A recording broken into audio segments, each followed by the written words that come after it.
Imagine que você traz um animal para resolver um problema, mas acaba criando um ainda maior. No final dos anos 1970, o Japão enfrentava um sério problema. Picadas de cobras venenosas representavam um grande perigo, especialmente em áreas rurais. Na tentativa de resolver isso, eles introduziram mangustos, pensando que eles controlariam a população de cobras e salvariam vidas. Mas ao longo dos 25 anos seguintes, algo inesperado aconteceu. Em vez de resolver o problema, o Japão se viu diante de um caos ambiental ainda maior. Esta é a surpreendente história de como uma decisão levou a um novo problema e de todo o esforço que foi necessário para consertar as coisas. Vamos explorar por que a introdução de caçadores de cobras no Japão chocou a todos. Número 1. Rabo. Este é o rabu, uma grande víbora japonesa. Por muito tempo, picadas de rabu foram um sério problema em algumas regiões do Japão. Essas cobras afetavam muito a vida das pessoas. Só em 1980, cerca de 400 pessoas foram picadas, e infelizmente algumas não sobreviveram. Embora o Japão tenha muitas cobras venenosas, as mais perigosas são as espécies maiores, como o abu e seus parentes, as víboras orientais.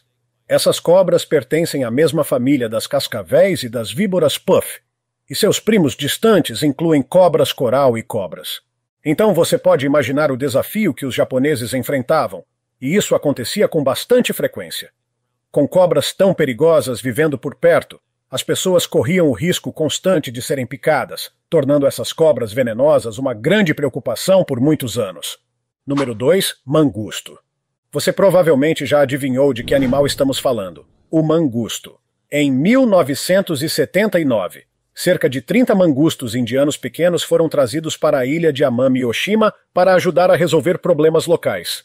Eles não foram trazidos apenas para controlar a população de cobras abu, mas também para reduzir o número de ratos, como um benefício adicional. Mangustos vivem naturalmente em países como Índia, Bangladesh, Butão, Nepal e Paquistão. Então a vida selvagem do Japão não estava preparada para esses novos habitantes inesperados. A chegada deles mudou o equilíbrio do ecossistema local de maneiras que ninguém tinha previsto. Em 1993, a população de mangustos em Amami Oshima havia crescido significativamente, e o Ministério do Meio Ambiente começou a ficar preocupado. É fácil entender o motivo da preocupação das autoridades, pois o número de mangustos disparou para cerca de 10 mil até o ano 2000. A população de cobras abu diminuiu? Tecnicamente sim, mas não por causa dos mangustos. Apesar das esperanças iniciais de sucesso, esses mangustos mostraram pouco interesse em caçar as cobras venenosas rabu. Em vez disso, eles se concentraram em presas mais fáceis, o que significava que o problema original das picadas de cobra continuava sendo um desafio para a comunidade local. A princípio, os mangustos pareciam a solução perfeita para lidar com as cobras. Eles são conhecidos por serem rápidos e ágeis, o que os torna ótimos caçadores, especialmente contra cobras, como as cobras, que são parentes dos abus. Outro benefício é que os mangustos possuem receptores especiais que os ajudam a resistir ao veneno das cobras, o que significa que eles podem sobreviver a picadas que seriam letais para a maioria dos outros animais. Além disso, a evolução deu a eles reflexos rápidos e dentes afiados, tornando-os eficazes em dar mordidas fatais nas cobras. Em teoria, os mangustos pareciam a melhor escolha para controlar a população de cobras e manter a área segura contra picadas. Mas havia um problema. Os mangustos são ativos durante o dia, enquanto as cobras abu são noturnas, o que significa que eles raramente se cruzavam. Mesmo quando se encontravam, os mangustos não eram muito eficazes em caçar cobras. Cobras podem ser difíceis de capturar, e caçá-las requer muito esforço. Por que se dar ao trabalho quando há comida mais fácil por perto, como ratos e coelhos?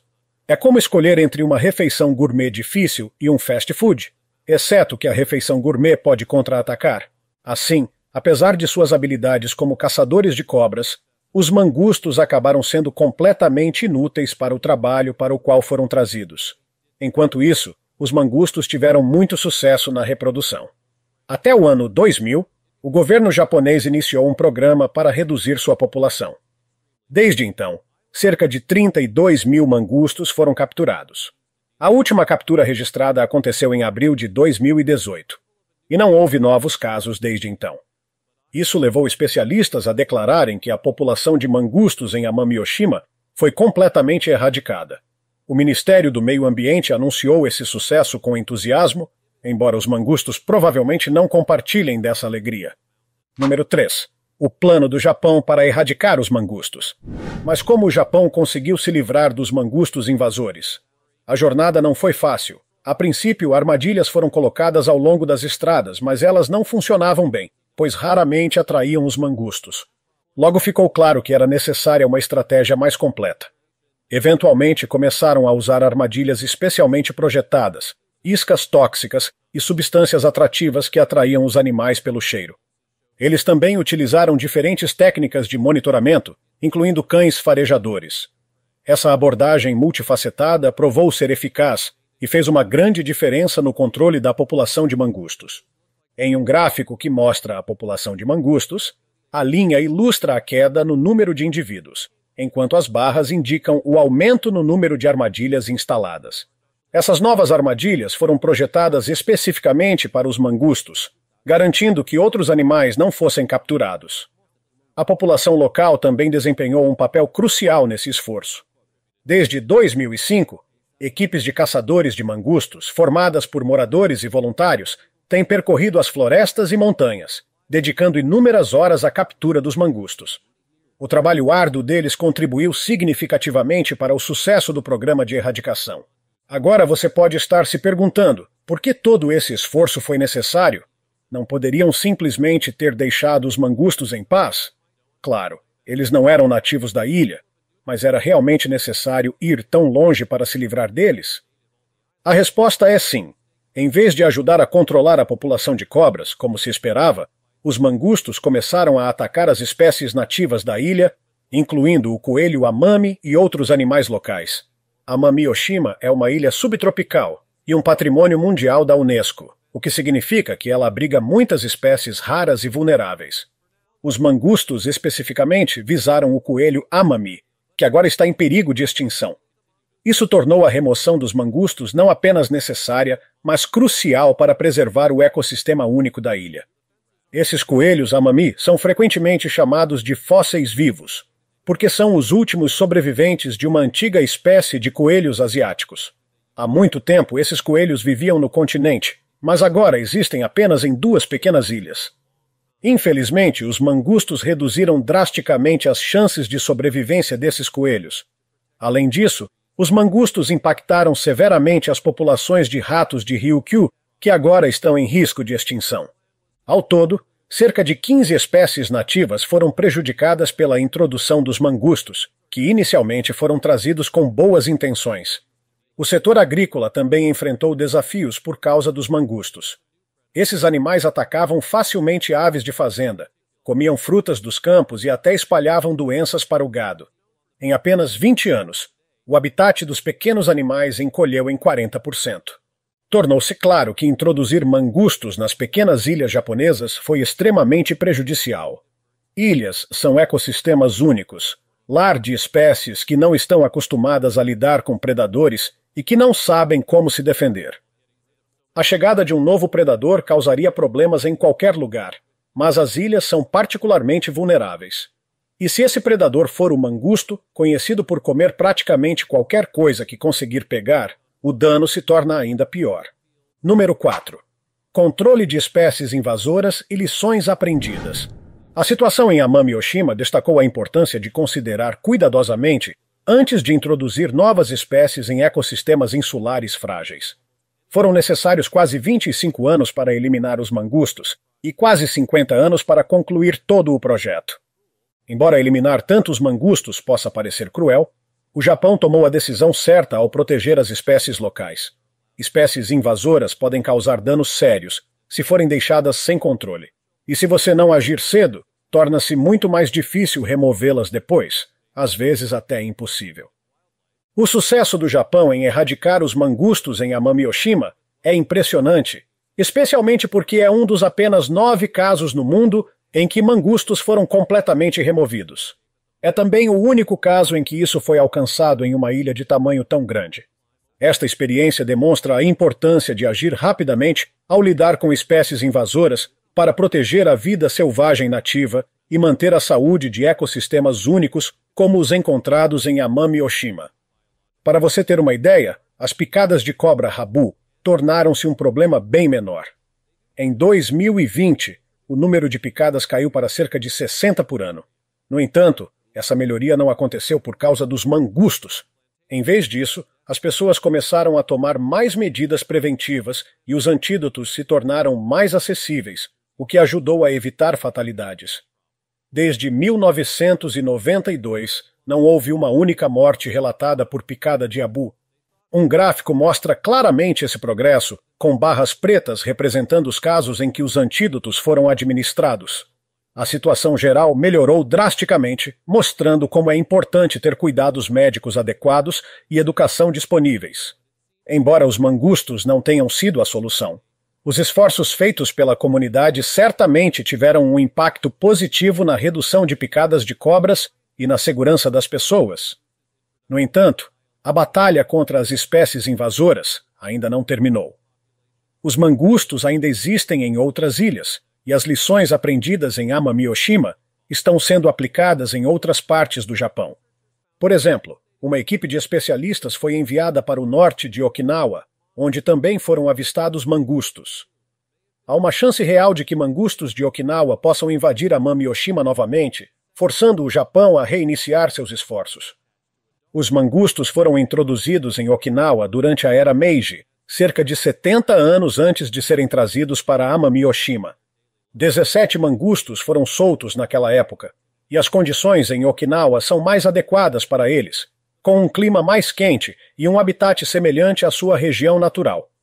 Por causa disso, as taxas de nascimento e sobrevivência dos mangustos são mais altas em Okinawa, tornando a situação mais desafiadora para os esforços de conservação no Japão. Por enquanto, a população de mangustos no norte de Okinawa está sendo controlada, mas nas partes central e sul da ilha eles continuam a prosperar. Cercas foram instaladas em Okinawa para impedir a disseminação dos mangustos, e elas parecem estar funcionando. As cercas não são muito altas, mas têm um formato em L na base para evitar que os mangustos cavem por baixo, e eles normalmente não escalam por cima. Número 5. O impacto em Okinawa. No entanto, assim como em Amami-Oshima, a sobrevivência de 3 espécies de aves endêmicas em Okinawa agora depende do controle da população de mangustos.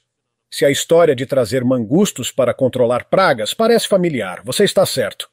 O Japão não foi o primeiro país a tentar algo chamado de controle biológico. Existe até um campo da ciência dedicado a esse método, que envolve o uso de uma espécie para controlar outra. Normalmente, quando as pessoas tentam o controle biológico, começam pesquisando a praga e seu predador natural. Depois fazem ainda mais pesquisas para ver se a introdução do predador poderia prejudicar outras espécies na área. Só após esses estudos cuidadosos, eles geralmente liberam o predador para fazer seu trabalho. As pessoas vêm praticando o controle biológico há muito tempo, e muitas vezes com sucesso. Um exemplo famoso é o uso de insetos predadores por agricultores para proteger suas árvores frutíferas e jardins. Embora esse método possa ser eficaz, é importante abordá-lo com cuidado para evitar consequências indesejadas, como vimos no caso dos mangustos no Japão. Número 6. A experiência com mangustos ao redor do mundo. E quanto aos mangustos? O pequeno mangusto asiático foi introduzido em lugares como Cuba, Croácia, Jamaica, Haiti, Porto Rico, as Pequenas Antilhas, Honduras, Panamá e vários outros países. Em muitos casos, as introduções deram certo. No entanto, o Havaí também decidiu tentar essa ideia no século XIX. Naquela época, a cultura mais valiosa do Havaí era a cana-de-açúcar, e o plano era usar mangustos para ajudar a controlar a população de ratos, que estavam destruindo os campos de cana-de-açúcar.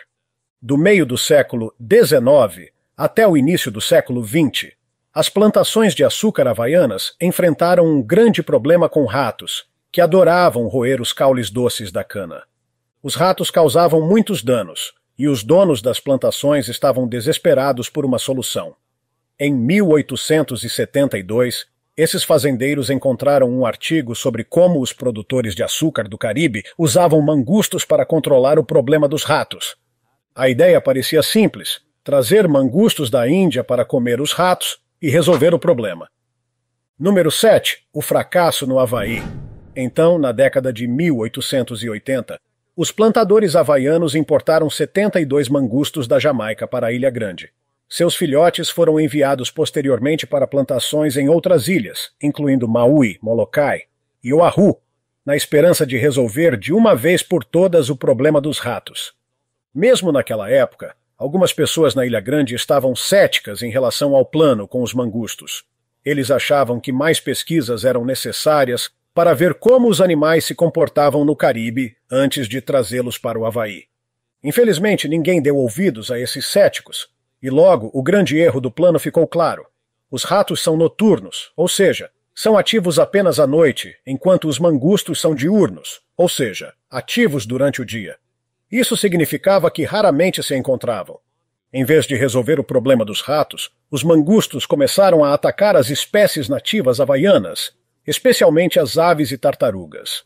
Os ovos desses animais eram alvos fáceis, e a situação começou a piorar. O que deveria ajudar acabou criando novos desafios para a vida selvagem única do Havaí.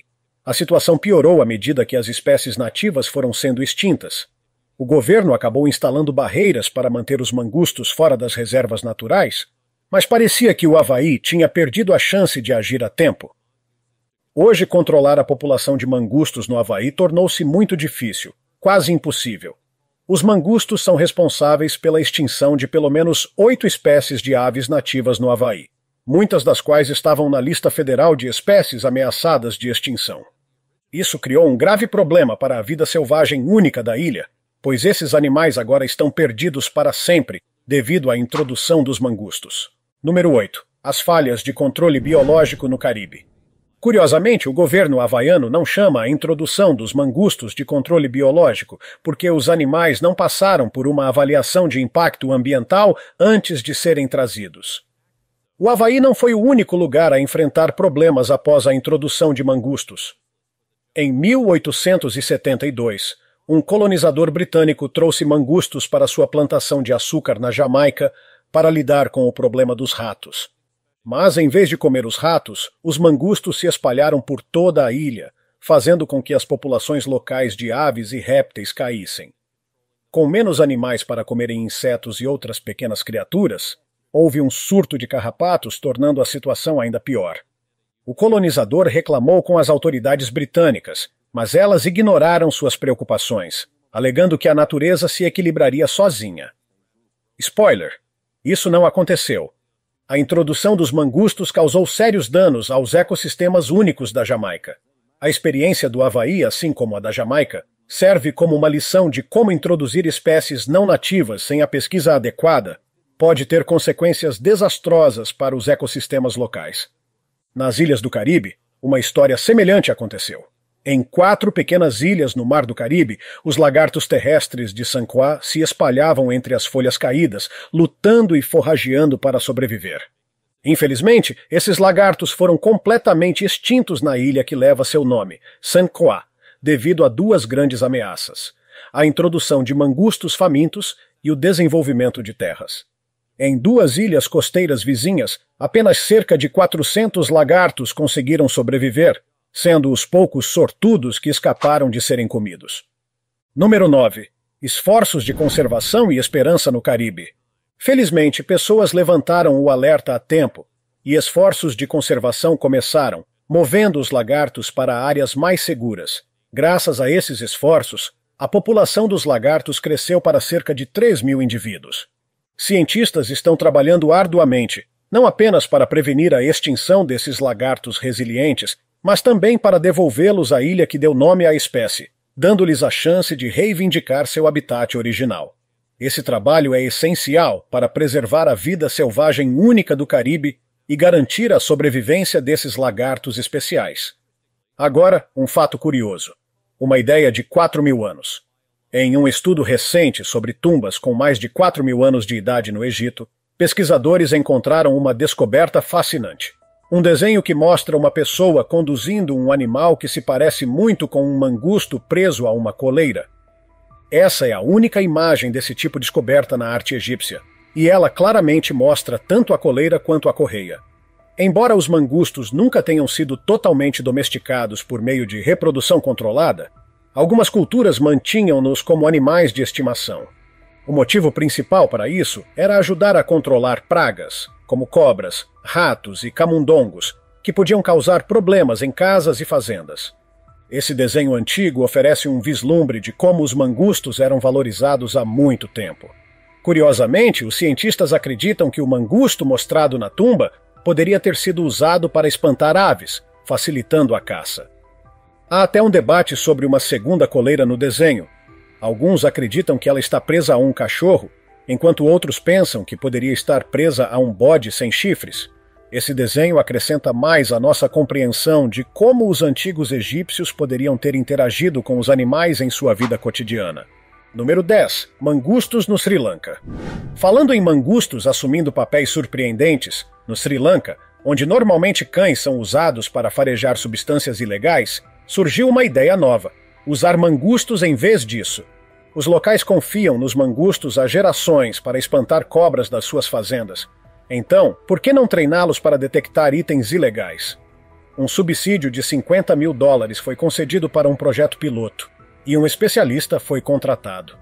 O Zoológico Nacional até ofereceu suas instalações para o treinamento, criando uma oportunidade única para ver se os mangustos poderiam se adaptar a essa nova tarefa. O plano era soltar alguns mangustos em um container de carga cheio de peças de carro. Se detectassem algo ilegal, eles sairiam com o rabo eriçado. Acredite ou não, os mangustos podem ser treinados, e eles passaram no teste com excelentes resultados. Infelizmente, devido a mudanças na liderança e questões políticas, o projeto foi esquecido. É realmente uma pena, pois teria sido incrível ver mangustos atuando como agentes alfandegários. Imagine-os em ação, farejando contrabando. Eu até assistiria a uma sequência de Zootopia com mangustos como os novos heróis animais. Número 11. As lições do Japão sobre espécies invasoras. No final das contas, a luta contra espécies invasoras é desafiadora, mas a história do Japão prova que é possível vencer. Foram necessários quase 25 anos para erradicar os mangustos de Amami Oshima e mais de 50 anos de esforços para restaurar o equilíbrio do ecossistema. Essa experiência também destaca a importância de se tomar medidas rápidas e eficazes ao lidar com espécies invasoras, que podem devastar ecossistemas frágeis, se não forem controladas a tempo. O sucesso do Japão em erradicar os mangustos em Amami Oshima foi impressionante, mas também raro.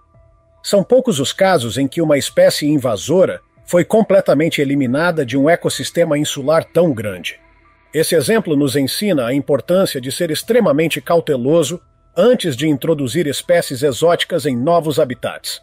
O custo ambiental de decisões mal planejadas pode ser devastador, e corrigir o erro pode levar décadas e exigir enormes recursos. Número 12. O impacto global das espécies invasoras.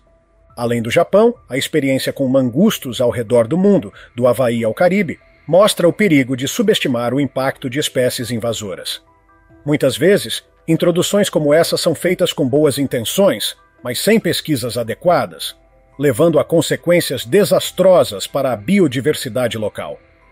O caso dos mangustos é um exemplo clássico de como uma solução que parece simples pode, na verdade, gerar um problema muito maior e mais difícil de resolver. Agora que você conhece a história do Japão e sua luta para controlar os mangustos, fica claro que qualquer tentativa de manipular ecossistemas deve ser feita com extrema cautela e responsabilidade. O caso dos mangustos nos ensina a importância de pesquisas detalhadas, planejamento cuidadoso e ações rápidas na luta contra espécies invasoras. Vamos levar essas lições adiante para proteger o equilíbrio da natureza e garantir que futuros ecossistemas sejam preservados para as gerações futuras. E é isso, amigos. Se você tiver gostado do vídeo, deixe seu like e inscreva-se no canal para mais vídeos. Cuidem-se, pessoal!